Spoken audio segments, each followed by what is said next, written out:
In case you've never heard of complexity theory, I'll give you a short introduction to it before we actually start. So, complexity theory deals with the complexity of solving problems. And whenever we're talking about problems, we're talking about sets. So, take for example the set of prime numbers. We're talking about the problem of knowing whether or not a number is prime. So say the problem of prime numbers. For example, the set of even numbers is the problem of deciding if a number is even. And intuitively, you can see that there's a difference. Even numbers seems to be easier to decide than prime numbers. And the business of complexity theory is to make this formal, depending on what your computational model is, so what you use to compute, what is the resource you're using, it's time or space, and how much time, how much space you need to solve the problem. And if you start studying complexity theory, the first thing you come up with probably is P. So, definition, P is the class of problems or sets that can be solved in polynomial-time. This means I have a set, let's say A. You give me an input x with n digits, and I can tell you if x is in A after n seconds, or n squared seconds, or n to the fourth seconds, some polynomial in n. And this came up in the 60s, that people thought this was the idea of efficiency, although this is kind of strange because, well, if the degree of the polynomial is 1,000,000, then it's kind of strange. But so polynomial time is identified with things you can solve efficiently. And then also at the time, people started looking at some combinatorial problems and some optimization problems, and it seemed that they weren't of this kind. And I'm going to give you 2 examples. Suppose I give you, let's say, 20 letters with any addresses here in Tübingen, and I ask you, can you deliver them across town, traveling less than 5 kilometers? So one way to do it, well, you take the first, you deliver it, the second and the third, but then you look at it and you realize that the first and the third were here in Osterberg, and the second and the fourth were up there in the Morgenstelle. So you delivered one here, one to the Morgenstelle, come back, then go back again. This takes forever, so bad option. So you look at the second, then you look at the third, and if you do this, you have 20 factorial options, and that's going to take forever to look at. So if I ask you, can you do this? Can you deliver them traveling less than 5 kilometers? Well, you can list them all, look how long it takes, and answer, but that's probably not going to be very efficient. And the question is there a way to not have to enumerate them all, to somehow look at the problem and just sort of pick the one that is correct? And there's an interesting thing here. If I give you a solution, so if I tell you the best way to do this is to first deliver the first, then the 7th, then the 14th, because in this way you travel less than 5 kilometers, you can look at it, you look at the order I gave you, you look at the map of Tübingen, you just have to check that it's true. So finding a solution, you have to look at 20 factorial options. If I give you a solution, you just look at the map and check if it's true or not. So it's a problem for which verifying a solution is easy, finding a solution seems to be hard. And so there's these 2 worlds that seems to be different, but nobody knows. A different problem. I'm a mathematician, I write proofs, and I write them very formally. So if I give you a proof, they're all of the form if A and B, then C, then blah, blah, blah. So in predicate logic. And so I give you a statement, I give you a proof, and you can check it, because I've written everything very formally, and you know all about logic. And the different thing is, I give you a statement, and I ask, is there a proof that occupies 20 pages? And, well, if you've ever done mathematics, proving things is complicated. One way to do this is, you take 20 pages, you fill them with zeros all the way, you fill them with 0, 0, 0, 0, 0, and 1. You test all possible ways of filling those pages in binary and writing them as proofs. You check, is there a proof of my statement in 20 pages? Yeah, that's going to take forever. Is there a way to find a proof that does not work by just enumerating them all? And nobody knows. So these problems that I just described, the traveling salesman problem and the satisfiability problem, are part of a class called NP, which does not mean not polynomial, it means non-deterministic polynomial. which is defined as follows. A set is an NP if and only if there exists a set in P. So remember I said solution is easy to verify. This P in P represents the easy to verify, such that X is an A statement has a proof. These letters can be delivered in less than 5 kilometers, if and only if there exists a proof or there exists a path whose size is bounded by a polynomial in X, such that X and Y is in B. For example, a statement has a proof of 20 pages if there exists a proof with less than 20 pages, such that the proof is correct for the statement. So this means looking for something. This means verifying something. And NP has this flavor that you have to look for it, but once you've seen it, once you've found it, it's easy to verify. And the big million-dollar question is P equal to NP? And what we're interested in is the following scenario. Suppose that I come to you with a proof that P is equal to NP. So I come to you with a polynomial-time algorithm, such that if you give me 20 letters, I tell you the path. So I come to you with an algorithm, let's say G, it's a description of an algorithm, and you have your algorithm that just enumerates all the 20 factorial possibilities.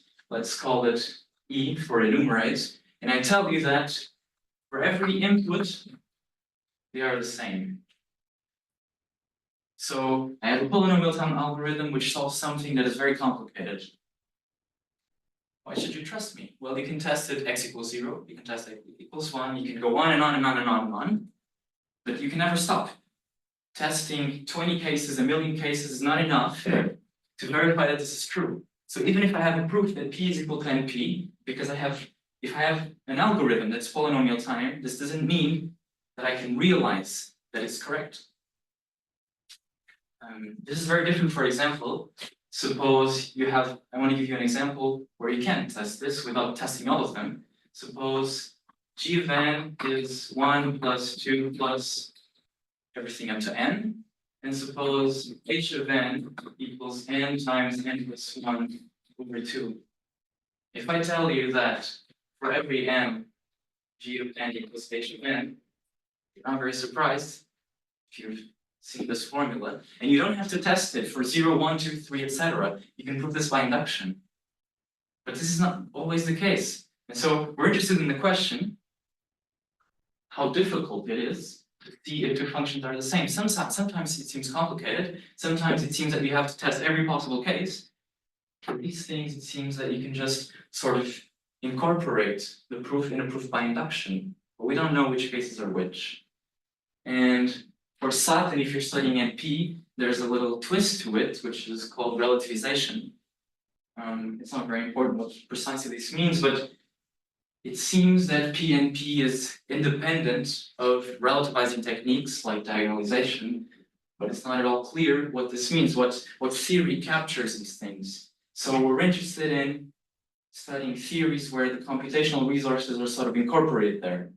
And our conjecture is that this can be done in explicit mathematics.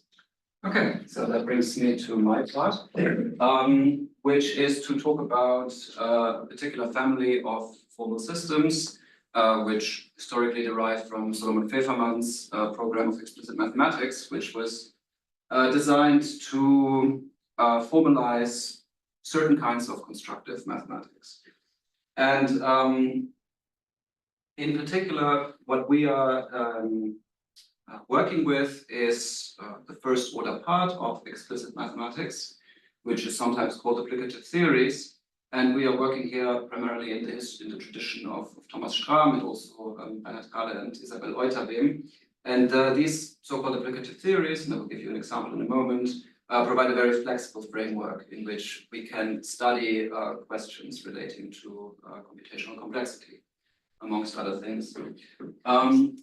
So the particular theory that we're working with is formalized in a first-order predicate language, which will contain a single unary symbol W, which stands for being a word. And by word, we mean a finite string of zeros and ones. So we're not working over natural numbers, we're working over finite strings of zeros and ones. We have a relation symbol for equality. We have a single function symbol that stands for term application. And then we have a whole list of individual constants, the most important of which are k and s. These are the combinators from combinatorial logic. And then a number of constants which are used to express basic properties of binary words, such as we have a symbol for the empty word, we have symbols for the successors, predecessor, concatenation, and also for case distinction and truncation. And one thing that is very important to note here is that these guys are not function symbols. These are terms, right? So these are individual. These basically stand for individuals. The only function symbol we have is term application. And so what we have here is we have a framework in which individuals can sometimes be applied to themselves. So what we're really quantifying over are combinations of these individual constants. And then we have base theory B, which fixes the behavior of these. And maybe the most important ones are the first two. So these are the axioms for the combinatorial algebra, and they characterize the behavior of K and S. Now, if you haven't heard about combinatorial logic, it may be a little bit hard to believe, but in fact, using these two axioms and bracketing, we can basically simulate any kind of algorithm that can be implemented. So all partial recursive functions, or in fact, all partial recursive algorithms can be written just in terms of K and S. But then we also have a bunch of axioms characterizing our predicate W. And the point here is that so K and S allow us to talk about any kind of recursive function whatsoever. But what we're actually interested in are recursive functions on words. So we have sort of fixed universe that we want to talk about. And one thing that will become very important in a moment is that we're interested in not only defining functions, but proving that those functions behave in a certain way. For example, that they are defined everywhere, that they're total.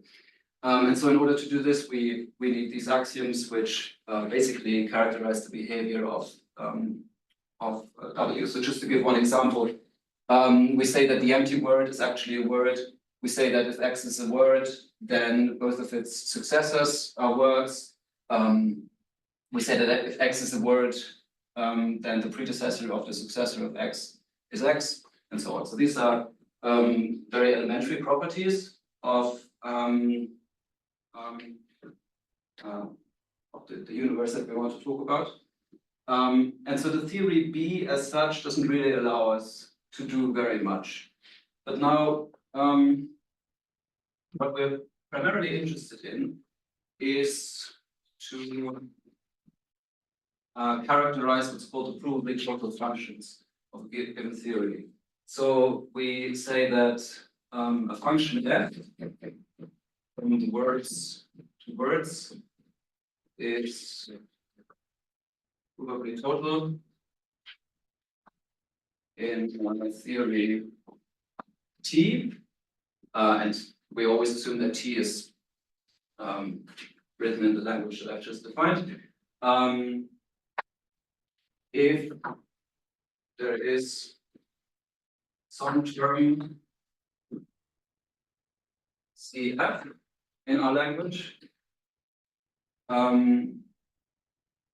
such that firstly, for all words W1 to Wn, the theory proves that CF to Wn, where these guys are basically the standard representations of these words. So these are for the numerals. Is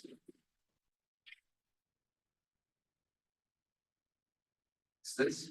And so this first condition simply requires that the term actually calculates the function f correctly. And this is a sort of point-wise correctness. The second, much more crucial condition is that T also proves that indeed for all x, to xn, in W, this is slight abuse notation, so we don't actually have to include symbol in our language, but I think everybody knows what is supposed to be meant here. So if the theory proves, in fact, that for all elements that are words,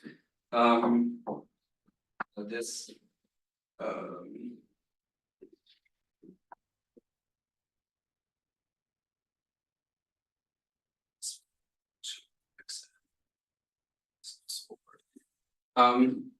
so in some sense, the second condition is simply an internalization of the first condition. The first condition requires that the theory pointwise calculates the function correctly. The second condition says that the theory actually proves that the function is a total function on the words. And so another way of phrasing this is saying that the theory somehow knows that this term actually computes a function, and the function required has the requirement that it's total.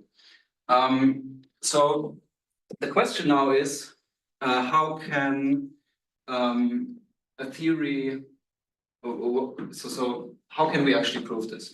And so the example that Eduardo gave was an example where one needs to use some form of induction. And so in order to get a more interesting theory, which characterizes a more interesting class of functions, we have to add certain axioms.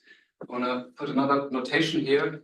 We say that the computable functions of a theory T is just a set of functions f from W to W, such that f is probably total in T.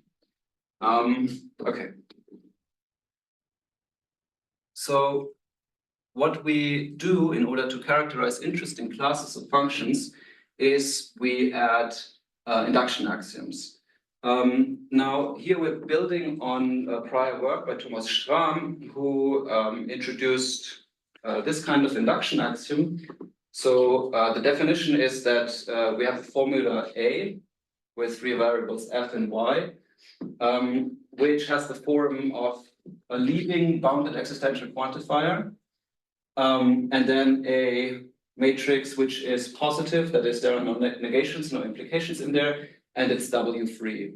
And for technical reasons that I'm not going to go into now, this is a very important condition. And then if we look at formulas of this form, then we have a schema of bounded sigma induction, which basically says that if we already know that a certain term is total, so this is an abusive notation which stands for this kind of thing. So I should maybe say that this is also written as CFF goes from n to n. So if we have a bounding term which is total, and if we've proven A for the base case, and we've proven the induction step, which goes along both branches, then it holds for all words. So this is just a form of a bounded induction. And then it's Schramm defines the theory PT as B plus this induction axiom. And we have the proposition by Schramm that the computable functions of his function P and his theory PT is the functions computable in polynomial-time. Okay. Now, the first thing that we did is we looked at ways of extending this result. And indeed, there's already prior work by Schramm and also by Karl and Eutabim, which characterize various complexity classes that are in some sense above the functions of polynomial-time. But we designed our own theory, which is based on a recursion scheme of Isabelle Eutabim, which adds to Strahm's theory PT the following axiom. So this is the scheme of disjunctive induction on words, which for all positive and W-free words, which also don't contain disjunction, formulas, we have this axiom. And so this is a little bit more complicated, so it makes sense to draw a picture. Suppose we have a binary tree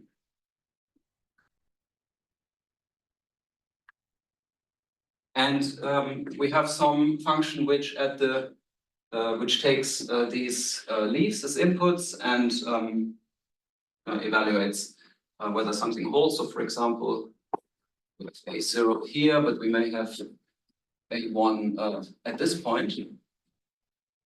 Then an equivalent way of phrasing the notion of NP that Eduardo wrote somewhere here is by asking whether there exists a branch where there's a 1 here. So we're going to define A in such a way that a y=1 holds if and only if exists a Q such that the length of Q equals length of Y and a empty root Q1, and it will be 0 if and only if this is not if for all the branches the thing returns to 0.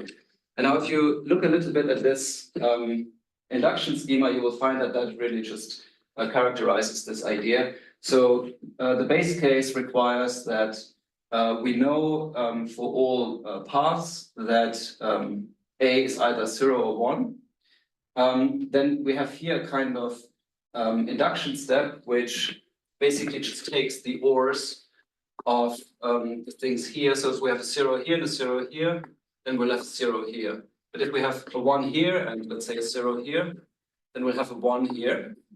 And so this propagates downwards, and since we have a 1 here, we will also have a 1 here. And so the conclusion basically just states that we can then say that this is defined. And now, if we extend Strahm's theory with this induction axiom, then we get the theorem that the provably total functions of PHT, which is PT extended by this tree recursion, is exactly the functions computable in the polynomial-time FPH hierarchy. So this is a kind of generalization of NP, although we don't know if it's a real extension because we don't know whether P equals NP. And a nice side remark here is that we have here this requirement that the formula has to be disjunction free. If we drop that requirement, then we immediately get a characterization of P space. So unfortunately, we can't see it here, but if we add a plus here, then that says that we don't have the restriction to disjunction free formula. So there may also be disjunctions in A, and then this theory will exactly characterize the functions computable in polynomial space. Okay. So now to lead on to Eduardo's second part, I'm just going to make an observation. Some space in the board.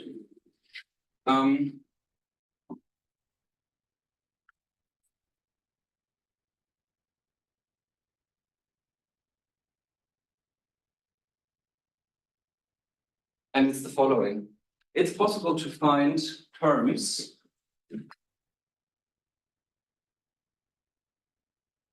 so these will be some combinations of the individuals joined together by term application, such that ETV proves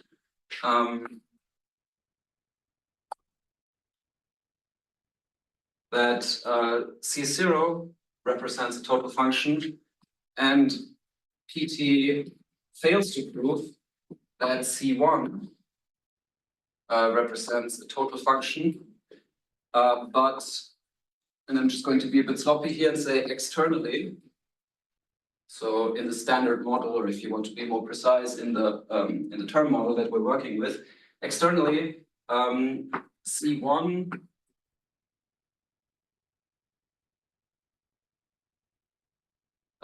and C0 are extensionally equal. That is to say, they satisfy this kind of equation. So that for every n or for every w, C of 1 equals C of 0.